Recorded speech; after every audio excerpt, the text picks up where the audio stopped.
Welcome back to Real Pastors. We're back again with another movie review. This is a special episode. This doesn't happen often, where one of us has seen this movie and one of us hasn't. Today, Efren is going to be reviewing the new Chris Pratt movie, Mercy. Yes, I was able to go out and this past week. Thankfully, all the snow and stuff. There was a theater open, of our AMC ones, and I was able to go with the wife and go watch Mercy because it was one I've been wanting to watch. And just in case you don't know, Mercy, essentially, Chris Pratt's character, he wakes up, he's strapped to a chair. He's in this room. It's this his actual room. He's facing this AI who's the judge, jury, and executioner. And she essentially tells him, "Hey, you're on trial for the murder of your wife. You have 90 minutes to prove your innocence, or you will be executed when the timer goes down." So if he doesn't prove his innocence by the end of 90 minutes, that chair that he's in will execute him. And so he's got to prove his innocence while being in the chair. Yes, while being in the chair. And so the AI has all these, like, they did this whole thing. They explained at the beginning where not everyone has to have their phones connected to the cloud and all this stuff, so they can use video footage from anyone's phone. They have traffic cameras. They have all this stuff. It is a little bit more futuristic. Like this doesn't take place in present day. It takes place in the future. But it doesn't actually tell you that. It just when you're watching it, you realize, oh, this is a future film, because there's a bunch of other things that are present in the movie that do not exist in real life, right? So obviously this is in the future. The AI is very evolved and all that. Mm-hmm. And so, but he is also a cop, and so he knows how to use some certain things and knows what to look for, case files, evidence. He's trying to point to certain things, and then so he's sitting there in this chair, and he's telling the AI, "Okay, we'll pull this up. We'll call this person. Let me talk to this person." And then when someone gets a phone call and it says this is from the Mercy Court, they have to answer it. If they don't, it's like not showing up for court, and they could get in trouble. And so what's interesting is when the movie opens, and it just, you pretty much see this commercial for the Mercy Court, which explains pretty much everything I just explained, right? Like that's the opening. And then as it's ending, the commercial's ending, you see him kind of wake up, and he's like, "What's going on?" He's catching the end of it. He was out of it. He was unconscious, and he's like, "What's going on? What's happening?" And then he kind of realized, why am I strapped in this chair? What's going on? And he's asking. That's when he's like, "You're on trial for the murder of your wife." He's like, "What? I would never murder my wife. What in the world?" And then so he's sitting there, and he has to prove all this stuff. And as he tries to get evidence, he finds some evidence that ends up being incriminating, some that makes you think, "Oh, this is going to happen." And we already, me and my wife, are like, "Oh, maybe that's the person. Maybe that's the person." Mm-hmm. And so you're trying to figure this out. And as you're watching it, you're literally spending, the movie is 90 minutes. So the whole 90 minutes that he's trying to prove his innocence, you're just watching it with him. And I will say that's one thing that I loved. It's it just jumped right into it, and you're on this ride with the character the entire time. And I felt like I was also trying to figure out, surely he's innocent, right? And there were times I'm like, are they really going to make it to where he's not innocent and stuff? So you're just really trying to figure out. It ends up being this murder mystery, and I think it kept you guessing. And I think that's the thing I like the most about it is it kept me, because I love murder mystery movies, and this was a very, very different take on a murder mystery movie, even though we've kind of seen this kind of gimmick before. Which I think of Searching. The movie Searching, that one came out, the guy's daughter was missing, and so, but you see everything from his phone, you see the socials going up and down, and so he's looking, for his daughter. And there was another movie that came out that was very similar to that, where a girl was looking for her friend. I forget the title of that movie, but I remember it was it's kind of in that kind of style, but you're not watching the characters through a phone or through a screen, right? You're watching him and sitting in this chair talking to AI, and then screens pop up where he's trying to figure stuff out.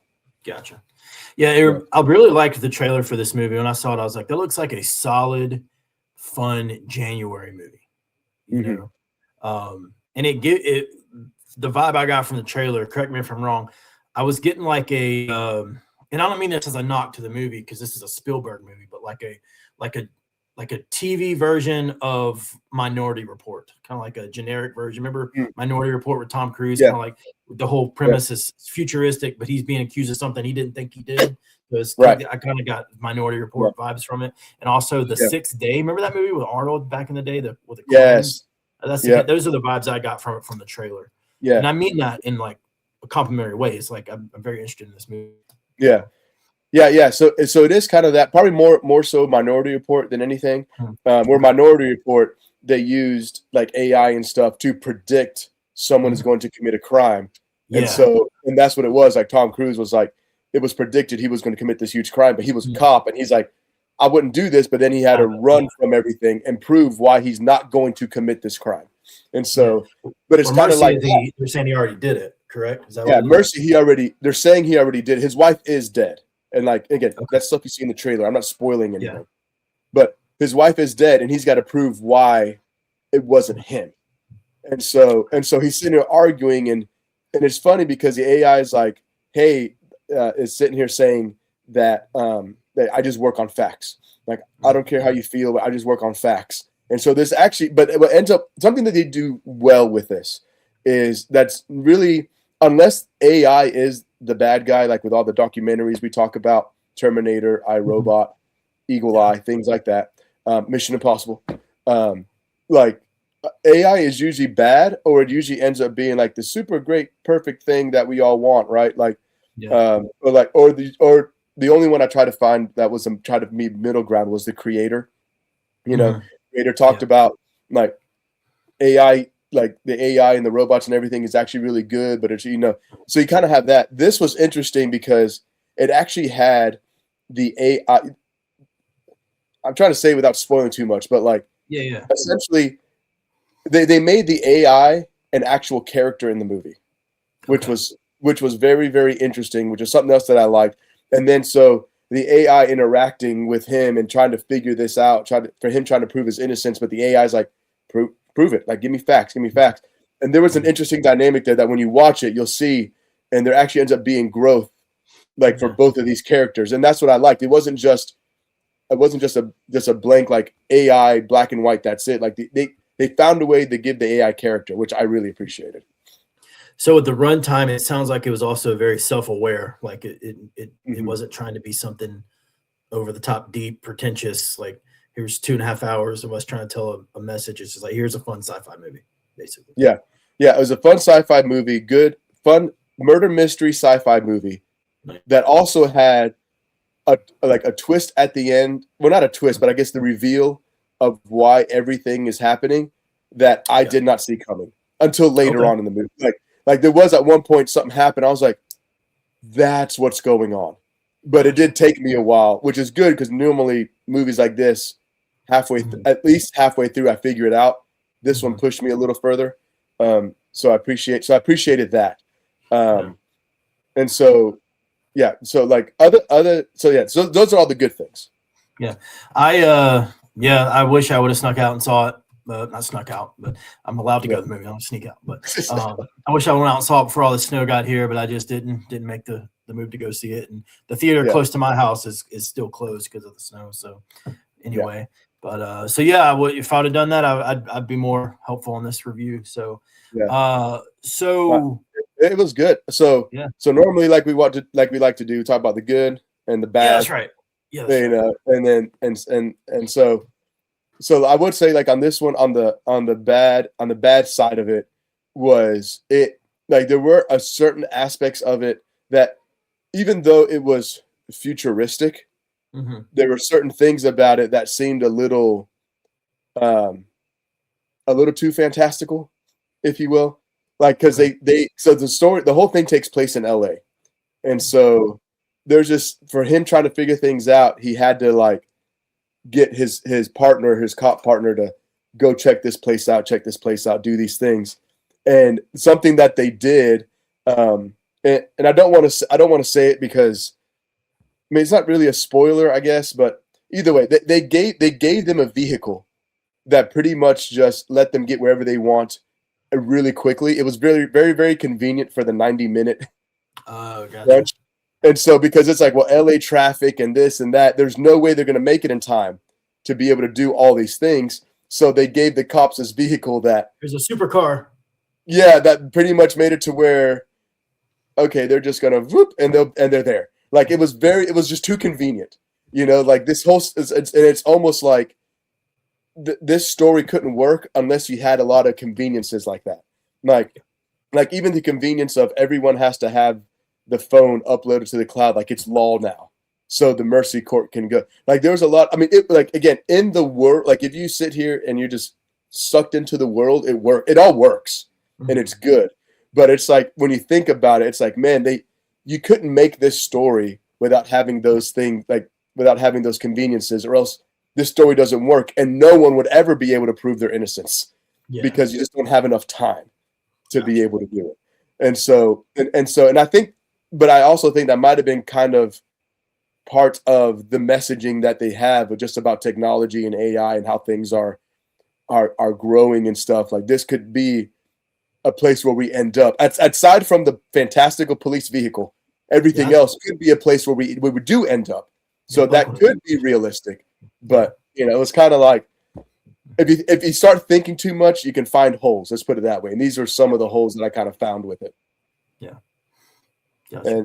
And there were some people that it was just kind of like, okay, like you were able to get a hold of them that quickly that, so just, but like you needed all those conveniences to make the plot work. And so, and it's like with a lot of movies, like I know every movie does that, but it was like, it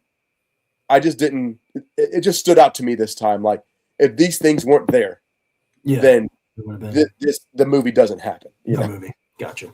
Okay. Yeah. Gotcha. How was the performances? Chris Pratt, pretty good. Chris Pratt in it, basically. Yeah.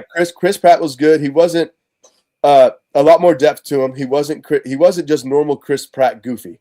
Okay. I mean, honestly, he wasn't goofy at all. Like he had little comments here and there, and then the AI would be like, "Was that supposed to be a joke?" And so like he's like, "Yeah, I have to keep my mind clear. I have to, But it wasn't over the top. He actually had to do some acting, convey emotion, because I mean the whole time he just strapped to a chair, and so he can't sit here like. So that was the part that was the best about his performances. He literally had to do all this with his face and a little bit of movement in a chair, and then there are videos and things of him in his past that they were able to pull up where you see him actually needing to act and do. So I think this was one that actually did push him a little bit to be more Chris Pratt. The hard part to not see Chris Pratt is just his voice, which he can't help. Like you hear his voice, I really like Chris Pratt. I mean, I really do. Jurassic World. I thought Passengers he did was probably the best acting I've seen of him. Of course, Guardians of the Galaxy. But sometimes I'll say with Chris Pratt, sometimes it comes off as Star-Lord's making another movie, like a Star-Lord. Right. Yeah, you definitely don't get that here. You get the acting because you get the Star-Lord because you always get the comedic side of Chris Pratt, which his comedic side was extremely reined in. Like I said, it was just a few lines here and there just to try to lighten the mood because the movie was intense the whole time. Yeah. And it was just trying to give you a breather, but it was very reined in. And so the AI opposite him is Rebecca Ferguson, who that's right. Actress. She is. So that their dynamic worked really, really well. And since they're the main ones on screen, that was very important that you nail those two. And I thought they nailed those two. Nice. So there were some side characters that were iffy, like his daughter. She was kind of iffy. I don't know if that was what she was given or her talent. I don't know. It's one of those you have to see her somewhere else to kind of see where she is. But she was kind of iffy. And then there was another guy, this other cop that was kind of iffy. They're just kind of like what we were told is read this, or did you get an actual cop? Like, I don't know. So there were a couple side characters that they're acting and stuff. Their performance was a little iffy, but thankfully you're not with them too long. Gotcha. They're there to serve this purpose and then you move on because he's like, all right, thanks. I'll call you back later. And then boom, he moves on to something else because he's on the clock. That ended up helping. Race against time. I like a nice race against time movie. Yeah. That's probably why I like the show 24 so much. But There anyway, you go. I'm rambling. Yeah. Cool. Which Any that's content? like too. So you said 24. I know I didn't watch this series. I watched like a few episodes. You know how it has like the countdown clock and all that, and you're feeling every second. Well, they had that 90-minute clock in the corner the entire time. And so as it cuts away, you always see it, and you see it counting down. And so I thought that was really cool. So you feel that time crunch. Yeah, that's really cool. Well, I'm hoping I get to see it soon. Any content warnings? Anything? No, like I mean, no content stuff.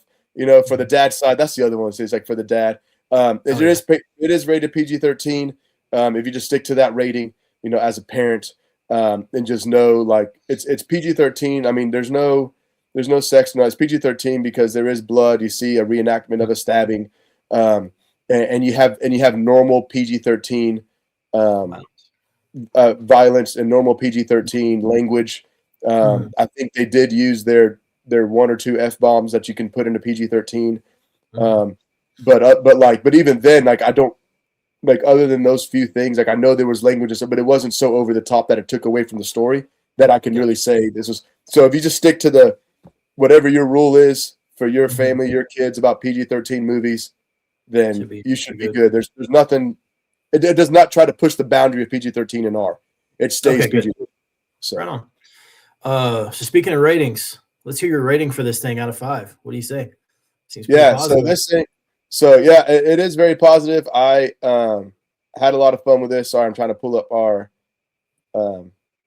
banners and stuff here that I forgot. Our Hail Marys. There we go. Oh yeah, I forgot that one. Yeah, Hail Marys. Our Hail Marys. And so we do have just a quick reminder. You know, 1 Hail Mary is complete trash. Yeah, do not watch this. 5 Hail Marys is a masterpiece.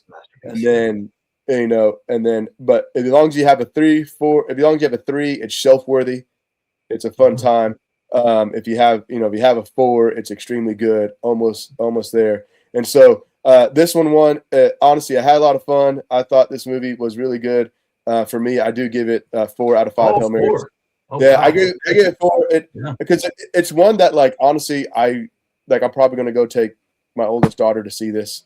And I'm just because I had a lot of fun with it. The things that I had issues with it to me was just nitpicking. But this did just really just fed right into the things I love. I love murder mystery movies. I love sci-fi, and I love the action. I love the intensity, racing against the clock. And then, of course, like I said, with Rebecca Ferguson, Chris Pratt, their dynamic was really good. You saw like a lot of heart and character between the two of them, which is good from the AI side, but even from him, the things he had to do, the things he had to overcome. So for me I was like, well, it's definitely shelf worthy. And then I turned to my wife. My wife and I, we both, when that movie ended, we both were like, that was really good. Yeah, that was a really, really good movie. And I even told her, and here's why I give it 4. And I know it's not saying a lot, but I told her, I said, that is the best January movie I have ever seen in my life. Okay, well, there you go. Solid. So, right. And I understand, and I know January movies are notorious for being complete trash, all of them. Yeah. So, like, I get that. But for me to walk away and be like, that was the best I've ever seen. Okay. Like, January movie. And I've seen a lot of January movies where I probably would have been like, 2, 3. But this one, it ended up, I guess because I had such low expectations. But that's why I'm just like, this is the best January movie I've ever seen. It was great. I'll tell you what, if when you and your oldest daughter there go see it, let me know. I'll tag along because I really want to see it. And I'll comment on this video, my thoughts and my rating. How about that? There we go. Yeah. My rating. So the rating is, you gave it what I call my hat tip rating, 4. 4 is hat tip, 3 solid, shelf worthy. 2 is fine if you have it on the background. 5 is my hats off rating. So right. If I'm going 5, hats off to you. So hat tip from Efren, that's good. Yeah. I'm eager to see it. It's one that I'd be like, you have to go. Like, if it's a 4 for me, I'm recommending people, you have to go see this movie. Yeah. And so a 3, I might be like, it's up to you. But a 4, you have to go see it. I don't understand the January movie, like why things just dropped in January, like not good movies, because you would think that would anyway. I know kids aren't out of school and stuff, but when it's cold, people want to go do something inside. So I always wondered why winter movies don't get better releases, but that's just me. Yeah. I think just because January is normally a low movie attendance month, people have gone for Christmas and all that. People are back to work. Well, especially this month. I know. Yeah, so I think that's why. But I'm with you. They should put out at least one or two that actually people that are actually good that people want to see. And this one, it was. I had a great time. I can't wait to go see it again. So that's why I'm like, this thing is good. It's not a masterpiece, but it's good. So now I'll tell people it's good. If you want to watch it, go watch it in the theater. I think it's worth it. Now I will say this. So my parents have their theater has this thing called a Screen X. And what it is this, you have the screen, but it wraps around the audience too. And so you get like this 180 view and you're constantly looking like this. They were telling me about it and I looked it up online. It is so cool. And I'm like, this is like, they watched Avatar in it. And there's going to be a lot of movies that'd be cool to watch in it. But this is one that I'm like, oh man, because of the way he has like screens and all this stuff popping up while he's trying to just see that all around you, you probably would feel like you're in the chair yourself. So that would probably be cool to watching that. Yeah. That sounds really cool. Yeah. Well, you've heard it here, folks. Efren gives Mercy his stamp of approval, 4 out of 5. Go check it out. Go see it in the theaters if you can. And if you got a Screen X, sounds like it's worth checking out. Yeah. If they're showing it in it, we'll see. But yeah. It is, guys. It is good. We're worth price of admission. If you go to an AMC, this is how I brought my wife. If you go to Tuesdays or Wednesdays, it's half off. It was only $5 to get my wife in. So you can go to the movies for cheap. And that includes evening prices, not just during the day. But yeah, if you can go see this before it's out, because I know it's February, it came out in January, go check it out. A lot of fun. If you like all the stuff I talked about, I think you will greatly enjoy it. Yep. Mercy. Yep. We will see you guys. Right. Thanks for watching. Yep. See you.